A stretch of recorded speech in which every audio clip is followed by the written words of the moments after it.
The holidays can be joyous for some, but for many they can also be a time of hardship and struggle. It's also that time of year when we start to see food and clothing drives for those who are less fortunate. Connecting Point's Brian Sullivan traveled throughout Hampden and Berkshire counties to see how their communities are dealing with poverty and helping the poor. Some looks are universal. For example, this skyline shot of Springfield, Massachusetts looks just like a city. Cars and trucks racing down a major highway that cuts through its center. A heavily traveled bridge that's older than nearly all of its residents. Bright lights, freight train cars, and tall buildings. For better or worse, this is what a city looks like. The same goes for Main Street, USA. American flags hung with pride over the center span, a near-century-old theater marquee that juts out over the sidewalk to give thanks to some of its bravest citizens. As work crews decorate the Douglas fir in preparation for the holiday season, this, for all intents and purposes, is what Main Street America looks like. But what about the look of poverty? Is it a multi-family home whose repairs have gone unattended for years? Or a sign in a window that only appears in certain neighborhoods? Is it a line of people waiting on a hot meal? Or this one waiting for just enough groceries to get them over the hump?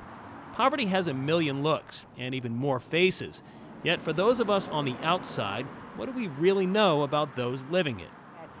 What people don't understand when they see food lines is they assume these are drug addicts, these are people that are irresponsible fiscally, but the reality is, with the cost of living having been raised so much that these places are a necessity now.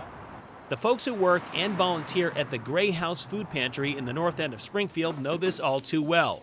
Their busiest time used to be the start of the month when people receive their benefits. That's not really the case anymore. Now we are seeing a steady stream of people every day we're open, which is every Thursday from 9 to noon, and then on the second and fourth Fridays of the month from 4 to 6 p.m. So on average, we see about 150 people each time we're open. This growing population is what's known as the working poor. And in the Indian Orchard section of Springfield, that community is better able to survive thanks to the Community Survival Center. Here, roughly half of their emergency food pantry is underwritten by two of their other operations in-house. Their Fill-A-Bag program, which for $6 or $8 allows customers to fit what they can into these bags on this side of the store. And their thrift store, which is on this side of the building.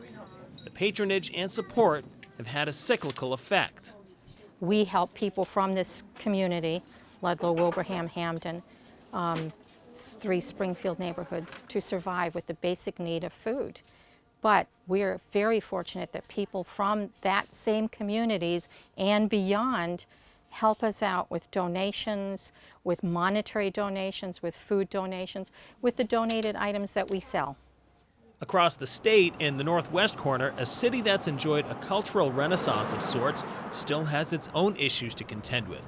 But with some good PR and a lot of help from volunteers, the Berkshire Food Project has been able to consistently provide a meal for the community each weekday at noon, here at the First Congregational Church.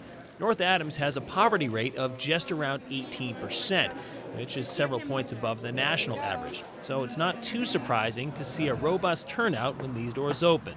Most of the people that have lunch with us are experiencing food insecurity. The most common form of food insecurity is people just don't have enough money to buy the food they need. For most people, that means they don't have a living wage job, or their 2 or 3 jobs don't provide a living wage. We also have people who are retired and don't have enough money because their retirement's not going as far as they need it to with health care and rent and all of those things.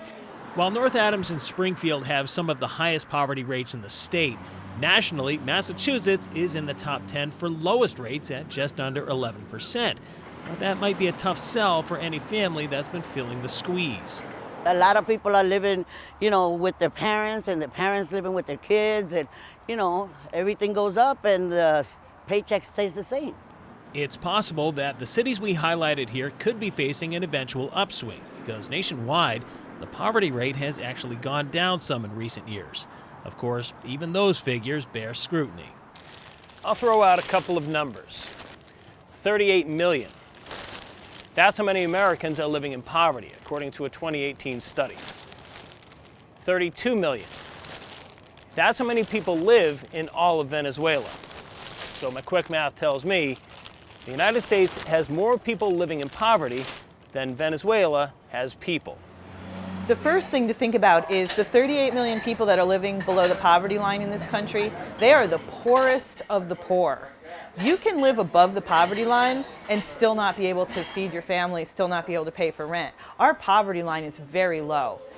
So there's far more people than those 38 million that are experiencing not having enough food, shelter, healthcare, that kind of stuff.